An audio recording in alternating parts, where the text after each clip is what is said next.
movieweb.com.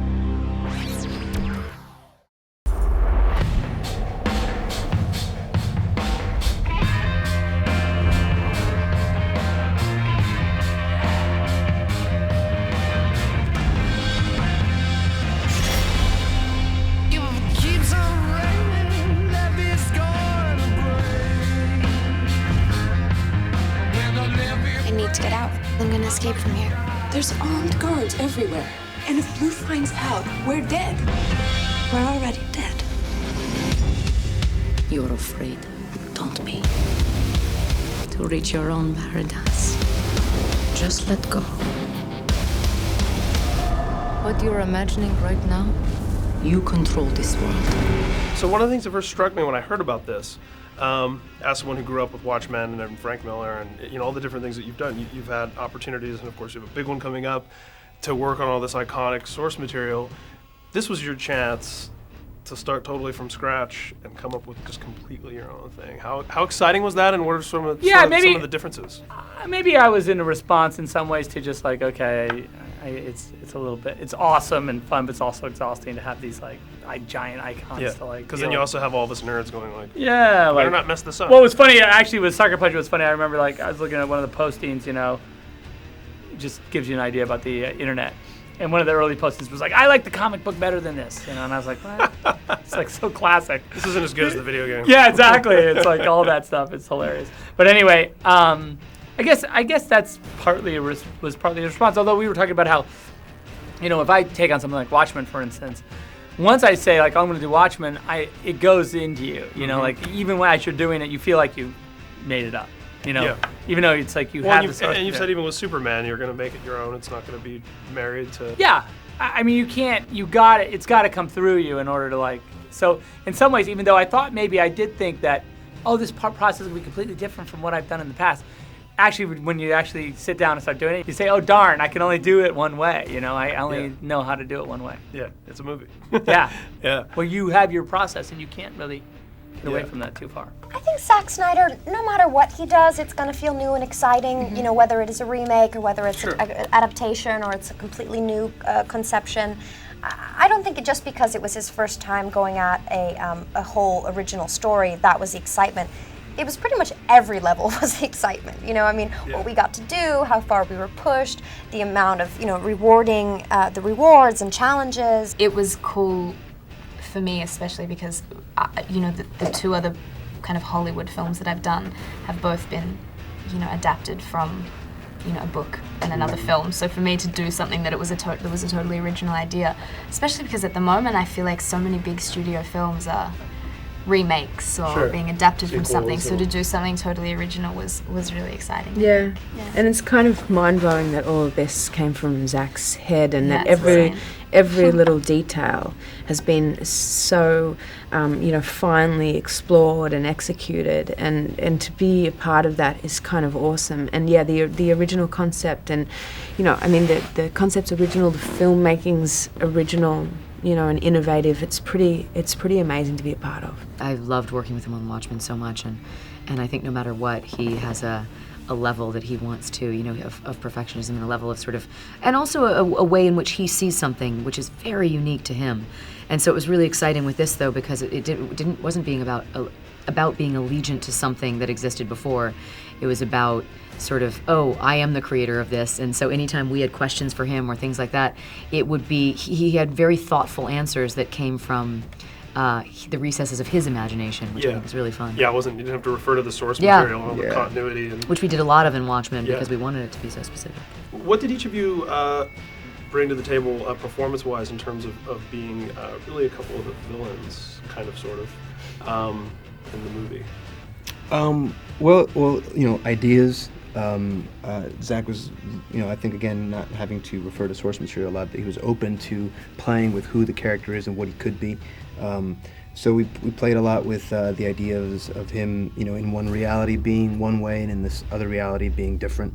In the one being someone powerless, and in the other reality being someone very confident. Yeah, almost unrecognizable by the time we see him. Exactly. He's this, this kind of much larger idea, not only of who maybe Baby Doll sees, but I think of what he would want to be, and how that as the film goes on, cracks away, as he loses control.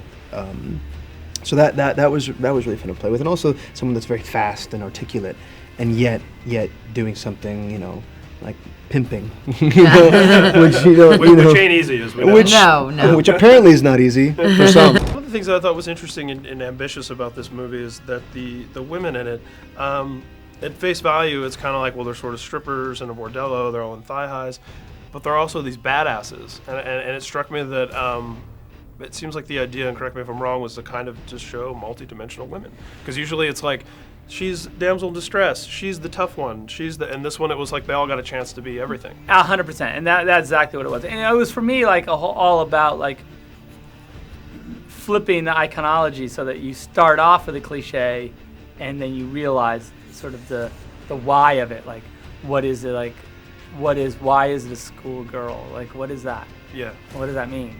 Yeah. And all that stuff, or like a French maid or a nurse or whatever. All those things, like those things then becoming weapons, like those become tools that they use against their oppressors, whatever that is, us. Yeah.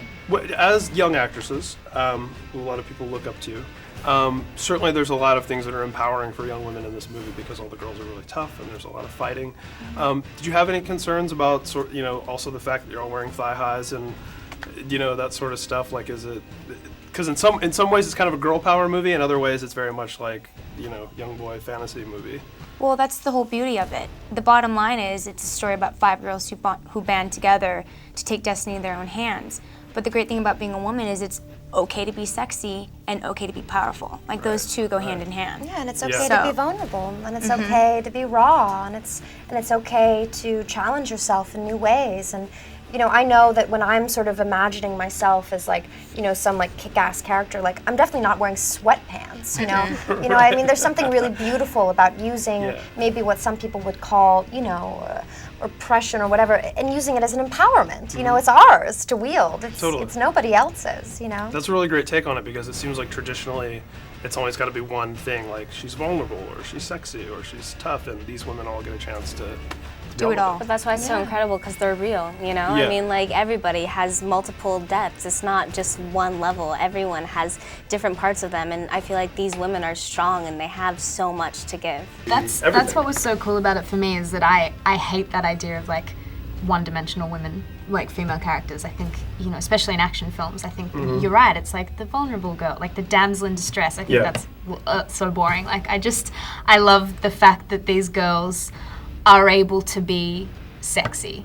They're able to be wearing these little skirts and have her little pigtails, but we were really tough, and we were genuinely tough because we trained our asses off. And I think it's important to see that sort of multifaceted female character, because that's what girls are like. It's not just being the weak damsel in distress. I don't think that really exists in real life. Right. And at the same time, obviously there's those parallels between certain archetypes too. So there is things that are drawn from, but that's kind of more of a platform. For example, Sweet Pea, Joan of Arc, and you have the baby doll character. You have Amber embodies the idea of the maid sort of thing, and Rocket's the nurse, and then you have Vanessa, who's kind of like the wild, the more gypsy-like character. So there are these certain channels to archetypes, but in a new way, and kind of we were able to flip them a little bit. Yeah, flip them and also fill them and create them into new things as well.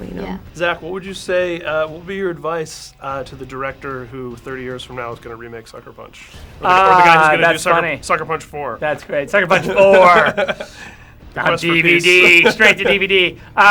No, that's awesome. Sucker Punch 4 director, I would say, listen.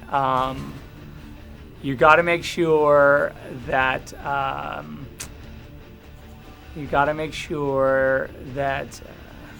what would I say? It's a good one.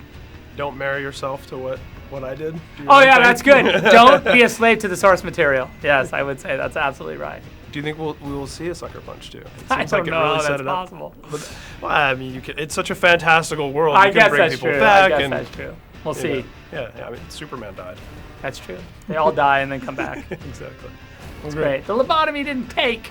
If Zach wants to do Sucker Punch 2, would you do that? Absolutely. Yes. Done. Wait, are you sure? Without even thinking.